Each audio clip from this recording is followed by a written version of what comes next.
A lot of fans are asking me about John Fury, saying, is it staged? Is this real? I'll be totally straight with you. This is real. As far as I'm concerned, when somebody starts running the mouth and threatening me, I take it very seriously. This is not staged. This is not a pantomime, as much as it could look like one if I end up in the ring. Absolutely fucking useless. I'm not being funny. Listen, I'm talking about professional boxing level. At the level he's at, he's done all right. He's got decent balance, throws a decent backhand from a southpaw stance. But let's be honest, this would be a mismatch. Even at 48 years old, retired 11 years, it's a mismatch. What's going through your mind? Why do you think he's done this bet? Can't believe how lucky we are, and thanks Saudi again for having us here. It's just getting better and better here in Saudi Arabia. I want to come back. I want to do business here and nowhere else in the world. Here's where it's at. They're great people. They treat people with ultimate respect no matter who they are. Let me go, let go. He doesn't even try and stay in there. He just taps out instantly like a little bitch. Gets choked out. So he's talking about choking me out. I'm choking myself here now, getting excited. But I've watched the guy get choked out, and he's talking about it's not good. He needs to have a reality check and realise. The moment boxing fans have been waiting for has finally arrived. Carl Froch has made it crystal clear. The Cobra is stepping back into the spotlight, and John Fury is the man in front of him. For many fans, this feels like unfinished business about to explode. It's gone to the stage where the broadcasters are quite interested, and he's making demands now, unreasonable demands about trying to get Tommy Fury on to fight before him and me. He's basically put a blockade in there with his son Tommy, which is ridiculous because, let's be honest, no one gives a shit about Tommy fighting. Who cares? We watched him against Fake Paul. Watch that fight, and Tommy's done nothing since. He pulled out against Darren Till, and he's done fuck all since, so no one's bothered. It's big John Fury running his mouth, big gobshite, making a load of noise, making a new... Carl Froch calls out the reality of the situation. He points out that John Fury talks tough, but has never shared the ring with a real elite professional boxer. Froch knows exactly what championship-level boxing feels like because he spent years battling world champions. The Cobra sends a clear message that when the bell rings, experience and real fighting pedigree will matter far more than bold threats. I'm not going to big myself up too much. So he's never stepped into the ring, which is what I'm trying to get at, with a real professional boxer, ever. And recently he's been running his mouth saying, if you got me in a ring, a boxing ring, UFC ring, the only ring I'd be getting in is a boxing ring. But he said he'd choke me out. So maybe when he sees me, he's talking about choking me out. But let's just be clear about this. He won't be choking out anybody. In the last...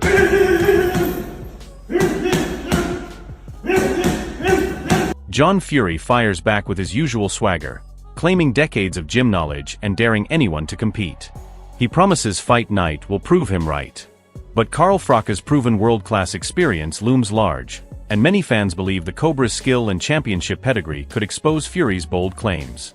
You know what I'm saying? I've been around the gyms all my life. I've come off 200 years of knowledge in my head. These people can't compete with John Fury, and you'll see it on the 20th. Eddie Hearn highlights the drama building around this fight, poking fun at John Fury's antics while suggesting the ring will tell the real story. The spectacle may entertain fans, but skill, timing, and composure are what ultimately decide who walks away with respect. Yeah, you crack a little laughing. What was all that about? Yeah.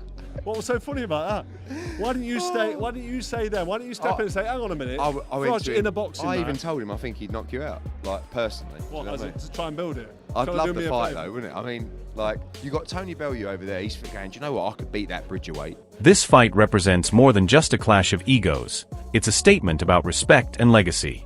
The pressure on John Fury to prove himself in a proper boxing environment is immense.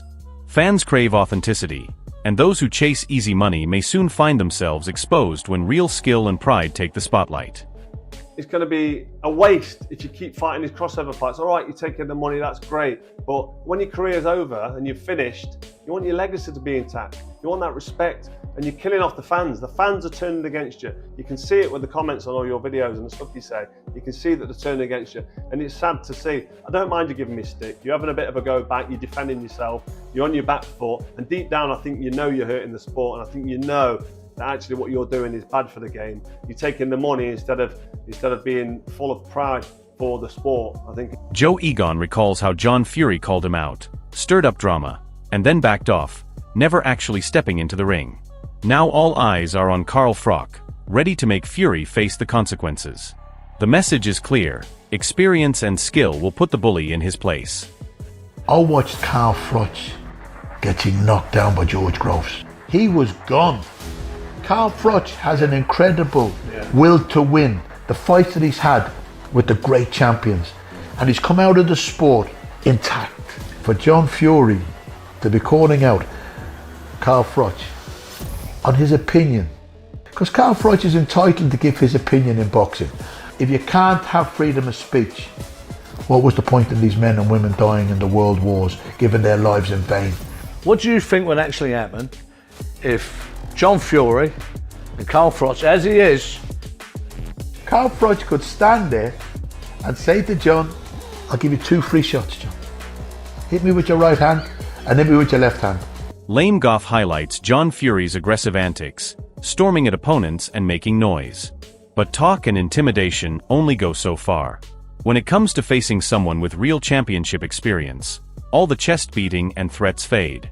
Carl Froch's skill and ring intelligence make him a force Fury cannot bluff past. He went and tried to approach Carl Froch, screaming all these things at him. You know, the fighting man, you know, John Fury, 100-0 on the hard road, in spite of the fact he's been ironed out in the boxing ring plenty of times, including by non-punchers like Henry Akin one day, and it's all there for the people to see. He was going in on Carl Froch. Johnny Nelson praises the intensity building around this fight, noting how John Fury stirred up drama. But now, the focus shifts to action in the ring. Carl Froch's ability to dominate top opponents means Fury is in for a harsh reality check when the Cobra unleashes his power. Carl Froch. I want to watch Froch on fight, because I'm quite sure Carl's going to rip the life out of John after today. I think John did a job. John did a job and got the excitement going, got people talking. That's exactly what he did. Adam Smith explains the tension, showing that John Fury reacted to Carl Froch's digs online. While Fury tried to turn it into a challenge, the real test will be in the ring. Fans are anticipating fireworks because Froch thrives in these high-pressure, attention-grabbing situations. It's Carl having a go at the Furies, probably over his time on his channel, maybe, I'm guessing, and John didn't like that and wants to have a fight with him, something like that. It was something like that. I don't think he was still necessarily turning down a fight. What I do know is that John Fury and Carl Froch on the cobblers will be fun. I think they both have a good. Liam Goff highlights how this rivalry escalated into discussions about a real match. John Fury tried to set conditions, but Carl Froch's willingness to step up shows his confidence. Fans can see that Froch isn't just talking. He's ready to back it up in a proper boxing environment. John Fury was doing that and goading Carl Froch. And I know John Fury doesn't like Carl Froch. Carl Froch mentions him, although I haven't really watched much of Carl Froch's videos lately. But Carl Froch, I know, has mentioned John Fury in the past. He's had a go with John Fury. They actually talked about having an actual, was it an exhibition or a boxing type match? And John Fury, any man, any time, was saying words to the effect of, oh, I'll fight you, Carl Froch, but the money has to be right. And Carl Froch basically said, all right, well, if we arrange payment, it can go to charity. Ade Oladipo recalls the chaos and intensity at the press conference. John Fury tried to provoke Carl Froch, but it's Carl Froch whose composure and skill set will truly decide the outcome. The Cobra thrives under pressure, and fans know Fury's bravado won't withstand real championship-level boxing. Talking of fights, I mean, John Fury looked like he was trying to fight Carl Froch. Obviously, Carl has said a few things about John Fury over the last few months, and John Fury, being John Fury, went straight for him. I'm not quite sure what he was going to do if he got to him, but I guess that was the entertainment from the press conference. Pain Game showcases the outrageous personality and raw bravado John Fury brings to the fight build-up. The antics, mocking opponents and showing off bravado, make for entertaining press moments, but they hide the fact that the ring is the only place where skill matters. Carl Froch thrives under this type of chaotic energy. He knows how to stay composed while opponents burn energy on theatrics. Fury may intimidate casual fans, but experience, precision, and tactical intelligence are Froch's real weapons. When the bell rings, all the posturing and ego-driven displays will fade, and the true fight will begin. The Cobra doesn't get rattled by noise or showmanship. He systematically dismantles challengers who underestimate him. father of the king of the world. I think he's referring to Tyson Fury. You know, when you have kids, you know, most people, when they want to talk about their children, they might pull their mobile phone out and show a few pictures. Big John just shows his balls. That's where they came from. If there's anyone who needs a Manscaped advert, it's fucking John Fury. David Adeli reminds fans why Carl Froch is feared in the ring. It's not just skill, it's the power behind his punches that often surprises opponents. Fighters may underestimate the Cobra based on appearances or bravado, but history proves that his punches end fights decisively. John Fury's aggressive style might be loud, but experience and calculated power will decide the outcome. Froch doesn't rely on intimidation, he lets his fists speak. Every jab and combination is designed to dominate, dismantle, and control the pace of a fight. Fury can try to bully or push, but one solid shot from Froch could shift the entire fight. For viewers, it's a reminder that Carl Froch is not only technically brilliant, but carries the kind of knockout power that separates legends from pretenders. He hits harder than people expect, I think. I think a lot of people, obviously, they pick up on his boxing and how good of a boxer he is, but he hits harder than people expect. Eddie Hearn points out the raw physical challenge John Fury brings, calling him a big old lump with unpredictable tendencies. Yet even in that chaos, Carl Froch's experience and timing make him the man to watch. Fury might rely on brute strength or dirty tactics, but Froch's discipline, accuracy, and fight IQ ensure he capitalizes on every mistake. Fans will see the contrast between reckless aggression and polished, devastating technique. This is exactly the kind of scenario where Froch thrives, where opponents think size and noise are enough, but true skill wins the day. The Cobra can absorb pressure, read patterns, and strike with lethal precision, turning Fury's bravado into vulnerability. I would never back against Carl Froch on the cobbles. Ever. But John Fury's a big old lump. There'll be some illegal moves in there. Do you know what I mean? But if they ever get close, Carl will be swinging. Do you know what I mean? John Fury's self-proclaimed Gypsy style training shows his rugged confidence and raw energy. It makes for entertaining stories, but Carl Froch has faced every imaginable challenge at the highest level. Fury's unconventional prep might impress the public, but the ring is unforgiving. Froch's methodical approach, honed over years of world-class competition, ensures every punch counts and every defensive maneuver is precise.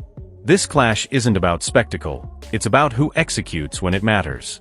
Fury may boast endurance and toughness, but Froch knows how to break through that bravado and impose control. The fans are in for a fight that tests courage versus calculated skill, and Froch's experience gives him the edge in reading, anticipating, and exploiting Fury's unpredictability. Another running video this morning, but not just a running video. I'm going to be the first man to fight a 3-time Hall of Famer. We're just doing it myself.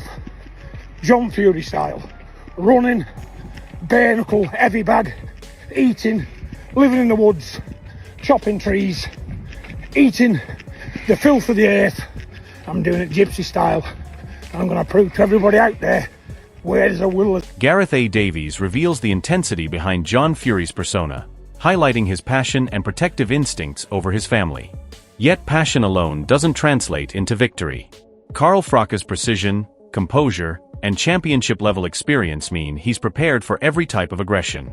Fury may come out swinging, but Froch's ability to control distance, pace, and power ensures that the fight will favor skill over raw emotion. This is a classic scenario where hype meets reality, and history shows that fighters like Froch always make their opponents pay for underestimating them. What John does, he's very, very, very passionate around his sons when they're fighting, and it gets something out of him. I spoke to him, right, literally face to face, and I said, well, you know, what is upset? He said, I don't want people calling me out because I'll take any man on. Yeah. You know the comments. Yeah. My guy. Yeah. Carl Froch exudes lethal confidence, calling out the bully tactics and theatrics of John Fury. He isn't just talking, he's promising action. The Cobra's methodical, ruthless style ensures every move will punish overconfidence. Fury's bluster meets experience, precision, and championship pedigree, and fans know that when the bell rings, Froch is ready to dominate. The message is clear: no intimidation, only skill and strategy will decide the outcome. I feel like I might be the chosen one. I feel like it might be my job to finally shut this big gobshite up. All he does is run around, running his mouth, beating his chest, the ultimate man and all that bollocks. So John, for one final time, Listen to me, so it goes into that thick skull. I accept your challenge, but know one thing. When that first bell goes, I'm going to come over to your corner and absolutely stick it on you, Cobra style, and set about you and make a mess of you. You know why? Because you're a bully and you need putting in your place. You're a bully and you're making a mockery of this sport. This fight is more than just a clash of personalities. It is a test of skill, experience, and mental toughness. Carl Froch brings a career built on world championship battles and proven knockout power, while John Fury comes with raw aggression, size, and relentless bravado. The Cobra has faced opponents who are bigger, stronger, and equally hungry, and he has always found a way to dominate. This fight will show who can impose their will in the ring, who can stay composed under pressure, and who truly respects the craft of boxing. If Carl Froch wins, he cements his legacy, further proving that talent, preparation, and ring intelligence beat bluster and intimidation every time. If John Fury somehow shocks the world, it would be a monumental upset and a lesson that raw determination and unpredictability can sometimes surprise the seasoned champion. Mentally, Carl Froch looks sharper, more focused, and hungrier to prove a point, but Fury will bring passion and unpredictability into every exchange. Fans will be on the edge of their seats, watching every punch, every movement, and every reaction. This is the fight that tests courage and skill in equal measure. Don't just watch the build-up, join the debate in the comments now, and tell us who you think will walk away victorious.